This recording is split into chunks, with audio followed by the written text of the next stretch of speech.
여러분, 교회 다니고 예수님 믿고 그분의 말씀을 계속 듣다 보면 거룩한 욕구가 생깁니다. 이거는 내가 거부하더라도 밀물처럼 다가오는 욕구입니다. 그 거룩한 욕구를 사도 바울은 초대교회 교인들에게 말씀하시기를 본문에서 내가 이제 예수님 믿는 사람인데 다른 사람들에게 거치는 자가 되지 말고 그들에게 디딤돌이 되어야 되지 않을까, 이러한 의식이 생기기 시작을 해요. 그것이 내 삶 속에 조금이라도 적용되어지는 것을 보면서 내가 성도가 됐구나, 그걸 느끼게 되죠.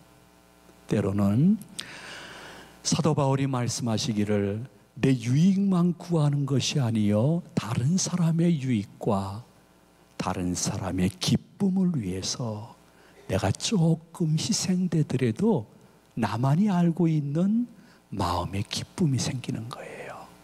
그래서 어느 날 교회 다니지 아니하는 일가 친척들이나 가족들, 친구들이 야야야, 너 같으면 나도 한번 교회 다니고 싶다 해서 많은 사람이 할 수 있거든 구원받아 천국길 가는데 내가 쓰임받는 것이 돈으로 계산할 수 없는 놀라운 행복이 되어지는데, 이러한 거룩한 욕구가 여러분들에게 성령과 말씀을 통해서 계속 임재하시기를 축복을 드립니다.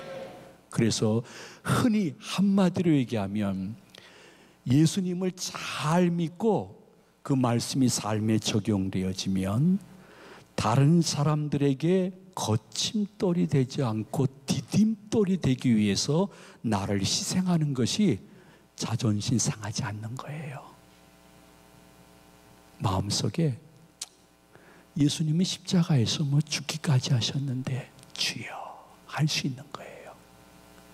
그것이 이루어지게 되어지면요, 내 마음속에 어떠한 변화가 일어나는 거 아니, 그러한 거룩한 욕구 때문에 나도 거부할 수 없는 성령님이 주시는 새로운 삶과 인간관계 형성을 위해서 점점 나도 모르게 분노가 자제될 수 있는 것이에요. 내 가족에게, 교인에게, 믿지 않는 분들에게, 헬라인에게나 유대인에게나 하나님의 교회나 내 자신이 점점 변화되어지는 것을 특별히 분노 부분에 있어서 느낄 수 있는 것이죠. 그것이 직분을 떠나서 제대로 예수님 닮아가는 성화의 과정이란 말입니다. 솔직히 지금은 한국은 거의 분노 사회라고 표현하더라도 절대로 과장된 표현이 아닙니다. 근데 이 분노는 교회 안 다니는 사람만 하는 것이 아닙니다. 교회 다니는 사람 중에도 굉장히 가족과 교인이나 믿지 않는 사람이나 자기랑 관계에서 아픔이 있다 생각하면 폭발적으로 분노하는 사람들이 있습니다. 여러분들 한번 보셨을 것입니다. 어떤 20대 중반의 아들인데 그 누나하고 아버지를 비참하게 죽였습니다. 근데 왜 죽였냐고 하면 침대를 새로 사왔는데 지 마음에 안 드니까 좀 불평을 하니까 누나가 불평하지 말어, 쓰다 보면 또 다시 익숙해지면 괜찮아, 그 한마디에 승질 나가지고 그 자리에서 누나를 죽이고, 아니 아버지는 왜 죽여요? 자기를 그렇게 사랑한 아버지를. 분노 사회에 아주 독특하지만은 이제는 우리가 거의 놀라지 않을 정도의 일들이 많이 생기고 있는 것이에요. 생각해 보세요. 요 근래 일어났던 일이에요. 50대 중반쯤 되어지는 손님이 70 넘으신 어르신이 경영하는 식당에 가서 음식을 시키고 기다리면서 담배를 폈어요. 그러니까 같이 식당에서 식사하던 분들이 저 손님 담배 좀 피지 말게 해주세요 부탁하니까 70 넘은 어르신이 가가지고 손님, 여기서는 담배를 피시면 안 됩니다. 나가서 피시면 고맙겠습니다. 그 한마디 했다가 그 자리에서 무참하게 때려가지고 그 70대 어르신이 입원하고 말았어요. 얼마나 폭력이 심하고 강렬했냐 하면 결국은 그 50대 손님은 구속되고 말았어요. 여러분 생각해 보세요. 담배 피는 손님에게 담배 피우지 마세요, 좀 나가서 피워주시죠, 이 말이 그렇게 사람을 폭행할 정도의 말입니까? 아닙니다. 분명한 것은 교회 안팎에 분노케 하는 영과 분노케 하는 사회적인 흐름이 아주 낮은 검은 구름처럼 깔려 있음을 부인할 수 없는 것이 현대의 사회인 것입니다. 그러므로 남의 기쁨을 위해서, 남의 유익을 위해서, 내가 아니라 다른 사람들에게 디딤돌이 되기 위해서 내가 참아야 된다고? 아이고, 말씀은 좋지만은 목사님도 6일 동안 사회생활 해보세요. 그런 말씀 못합니다 하고 말하는 사람이 이 가운데 몇 명 있을 텐데 제가 영분별의 은사가 없어서 모르겠습니다. 원숭이 사회도 얼마나 요새 분노 사회로 바뀌었는 거 아니? 서로 분노를 조절하는 능력이 없고 분노 조절 장애자들이 많아가지고 원숭이도 서로 막 응댕이를 때려가지고 원숭이 응댕이가 빨개졌다는 학설 아닌 학설도 있습니다. 근데 이러한 분노는 꼭 신체적인 분노뿐만이 아니라 물질적인 분노가 가해자로서 표현되어지고 있는데, PC방 아저씨예요. 너무너무 돈의 노예가 됐던 모양이에요. 성도님들 그냥 믿거나 말거나 해요. 시청자님들 그냥 믿거나 말거나 해요. 근데 성경을 한마디로 제가 요약한다 하면 물질과는요, 내게 있는 물질을 꽉 쥐고 있으면 언젠가 다 빠져나가요. 그런데 내게 있는 물질을 하나님께 드리고 어려운 분들과 나누는 데 사용하면 하나님이 채워주시는 줄로 믿으시기를 바랍니다. 진심입니다. 근데 그 PC방 아저씨는 물질의 노예가 되셨는지 거기서 일하는 알바 학생들을요, 근무 시간에서 시작 1분만 늦으면 1시간 시급을 안 주는 거예요. 오직 승질 났으면 이것이 기사화됐겠어요. 그게 한두 번이 아니니까요. 저는 그 PC방 사장님께 이렇게 말씀드리고 싶어요. 근무 시간에 1분 늦게 와서 1시간 시급을 안 준다고 하면 그 학생이 알바하면서 근무 시간보다 1분 더 근무하면 1시간 시급을 줘야 된다고 생각합니다. 그것이 정당한 것이라고 생각합니다. 심지어는 여러분 잘 아시죠? 프로야구 선수 박병호 선수, 참 심성이 착한 선수예요. 홈런 타자죠. 그런데 이 친구가 늘 마음속에 괴로워서 힘들어하면서도 공인이기 때문에 함부로 이렇게 고소고발을 못하는데, 한 사람의 악플러가 말이에요, 5년 동안 42,000여 건의 나쁜 글을 인터넷상에 퍼뜨리고 있는 거예요. 여러분 생각해 보세요. 여러분들은 지금 표정을 보니까 너무 평안한 표정이고 분노의 표정이 없는데, 만약에 내 자식이라고 생각합시다. 내 자식이 5년 동안 42,000건의 악플을 시합을 하고 끝났을 때 별로 성적이 안 좋으면 새벽이든 낮이든 저녁이든 한밤이든 계속해서 보내고 있는 것입니다. 불특정 다수가 다 보고 있는 것입니다. 보통 사람들은 생각할 수 없는 말까지도 내뱉어버려서 그것을 글로 폭력을 그리고 분노를 표현하는 분들, 이러한 박병호 선수를 5년 동안 42,000여 건의 인터넷 글로 괴롭히는 사람은 솔직히 제가 보기에는 제정신이 아닙니다. 뭔가 다른 정신이 들어갔다고 해도 과언이 아닙니다. 아무따 문자입니다. 아무따 문자는 무엇이냐? 이건 그냥 내가 만들어낸 겁니다. 너무 심각한 표정으로 듣지 마십시오. 아무것도 묻지도 않고 따지도 않고 그냥 계속 특정 공인에게 자신의 분노를 터뜨리는 것입니다. 이것이 왜 가능합니까? 우리나라 모든 사회는 표현의 자유라는 것 때문에 자신을 숨길 수 있는 시대로 바뀌고 말았습니다. 왜 모든 것은 다 실명을 요구하면서 인터넷 댓글은 익명을 표현의 자유라고 인정하면서 거침없이 상대방이 자살해서 죽는데도 그렇게 글을 쓴 사람은 큰 법적인 제재를 받지 않습니다. 이상한 사회, 비성경적인 사회로 바뀌면서 우리 한국은 분노를 마음껏 표출해서 자신만 유익하고 만족하면 되는 것입니다.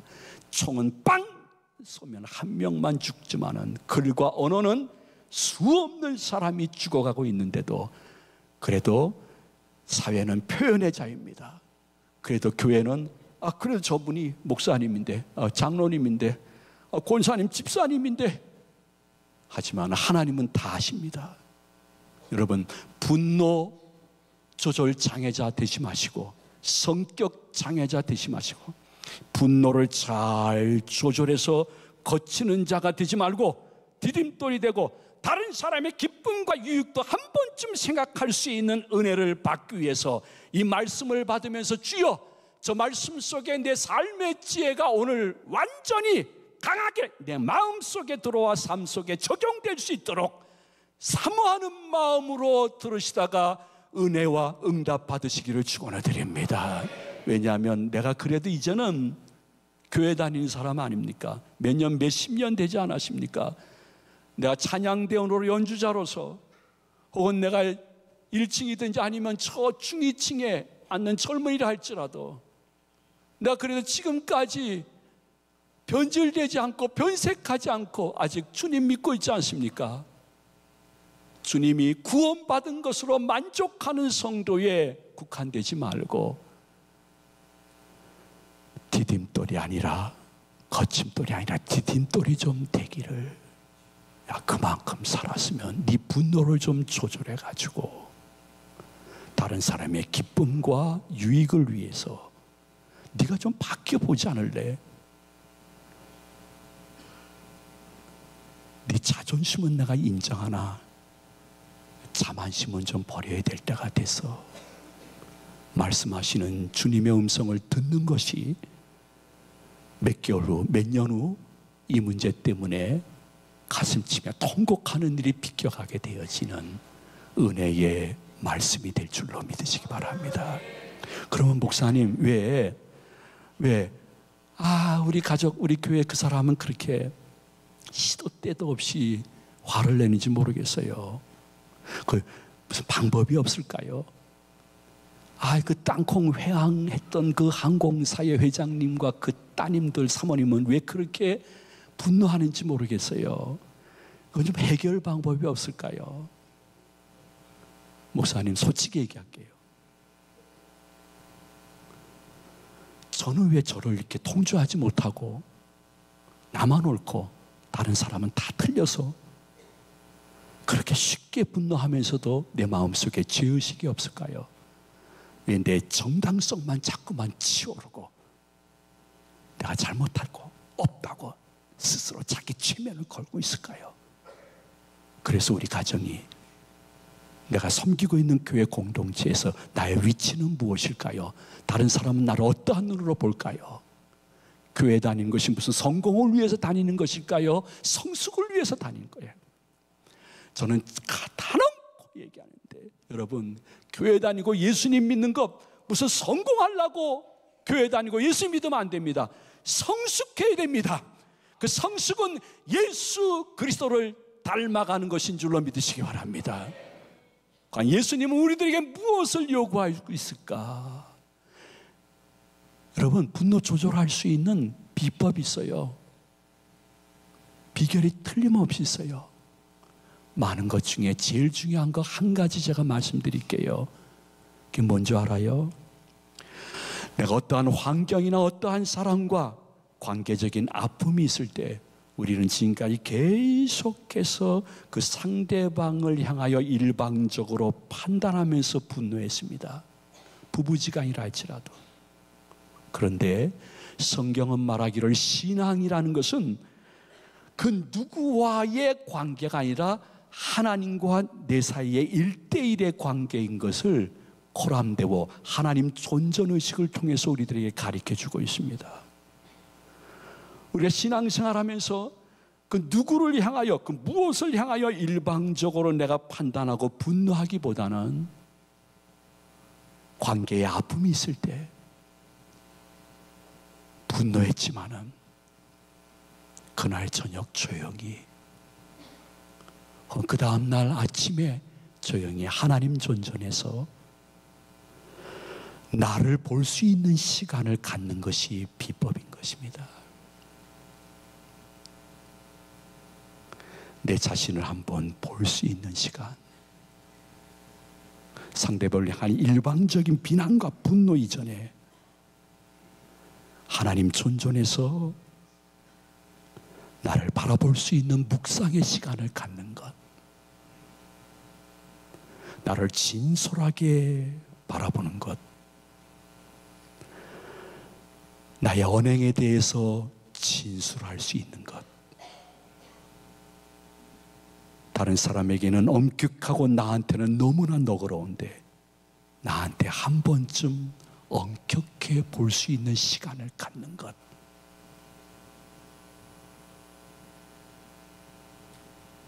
그때 예수님은 틀림없이 우리들에게 십자가를 보여주실 것입니다.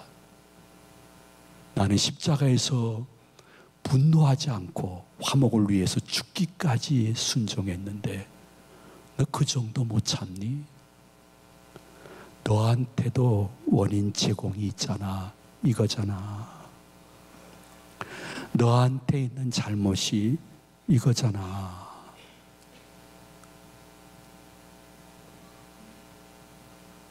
그때에 우리는 분노를 멈추고 하나님께 모든 것을 맡길 수 있습니다. 여러분 꼭 기억해야 될 것은 내가 분노를 멈추면 하나님이 그때부터 역사하시는 줄로 믿으시기 바랍니다. 내가 모든 이 상황을 아버지 하나님께 맡기고 도리어 나한테도 원인 제공이 있었구나, 이거구나. 여보, 집사님, 장로님, 권사님, 미안해요. 제가 한 주간 생각해 봤더니 저에게도 원인 제공이 있네요. 죄송해요. 우리 같이 기도합시다. 같이 옛날로 돌아갑시다. 자신을 볼 수 있는 훈련을 하기 전에는 절대로 여러분 죽는 그날 아침까지 지금 그 성격과 그 분노 바뀌지 않습니다. 이건 예언 가깝습니다. 내 주여 뜻대로 행하시옵소서. 내 모든 일들을 다 주께 맡기고 저 천성 향하여 고요히 가리니 주여 이 문제 가운데 살든지 죽든지 주 뜻대로 하여 주시옵소서. 내가 분노해서 일을 해결하려고 하지 않고 모든 생사까지 주님께 맡기게 되면 하나님이 대신 분노하고 하나님이 대신 해결해 주는 은혜를 맛볼 수 있는 의무와 특권이 있는 사람이 지금 3부 예배 참석한 성도님들, 이 말씀을 시청하시는 성도님이 될 줄로 믿으시기를 바랍니다. 말씀을 마칩니다. 사랑하는 제가족 여러분, 그리고 말씀을 시청하시는 여러분, 분노 조절할 수 있는 방법은 그 가운데서라도 이제 자기 자신을 바라보며 인정할 것을 인정할 때 조절될 수 있습니다. 그리고 새로운 관계가 형성되기 위해서 내가 먼저 잘못했다고 말하는 것은 멋진 방언입니다. 이것이 지금 어느 가정에게, 어느 성도에게 지금 필요하기 때문에 하나님이 저를 통해서 말씀하고 있는 것입니다. 혹시 이 말씀에 대해서 마음을 닫고 싶은 분이 있다면 여셔야 됩니다. 그리고 내가 바뀌면 너와 우리가 기쁘고 위로를 받고 결국 나도 기쁘고 위로를 받게 되어집니다. 이 삶이 얼마나 좋았던지 사도 바울은 말씀을 마치면서 11장 1절 말씀에 여러분들의 여생의 고백이 이루어야 될 것을 권면해 주고 있습니다. 우리 1절 다 같이 봉독합니다. 내가 그리스도를 본받는 자가 된 것 같이 너희는 나를 본받는 자가 되라. 아멘. 우리가 어느 날 우리 가족들 앞에서 심각하고 깊게 이야기할 때 야, 나는 이미 베린 몸이다. 너는 네 엄마를 본받는 자가 되라. 이렇게 말하지 말라는 거예요. 야, 나는 너무 부끄러워서 할 말도 없다. 근데 네 아빠를 본받는 자가 되라. 사도 바울은 그렇게 말씀하지 않았습니다. 우리 부부가 너희들에게 보여준 것이 무엇이 있고 우리 부부의 이 분노로 말미암아 너희들이 본 것이 그거? 그래서 너희들도 그렇게 분노한 줄 안다. 우리 부부는 본받을 것이 없으니 할아버지 할머니의 삶을 본받으라. 이렇게 말하라고 사도 바울은 말씀하지 않고 있습니다. 내가 예수 그리스도를 본받는 것 같이 너희도 나를 본받아라. 부족하지만 점점 성화되고 성숙되어서 어느 날 우리들의 자녀와 깊은 대화할 때에 우리 부부를 엄마인 나를 아빠인 나를 본받아서 너희들도 분노를 조절할 수 있는 자아 능력을 키우라고 네 자신을 먼저 보라고. 그러면 나도 잘못한 것이 보여서 분노가 수그러질 수 있다고. 다시 대화할 수 있다고. 나를 본받으라. 나를 본받으라.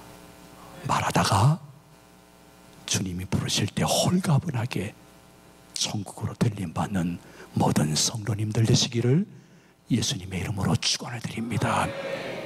축복합니다.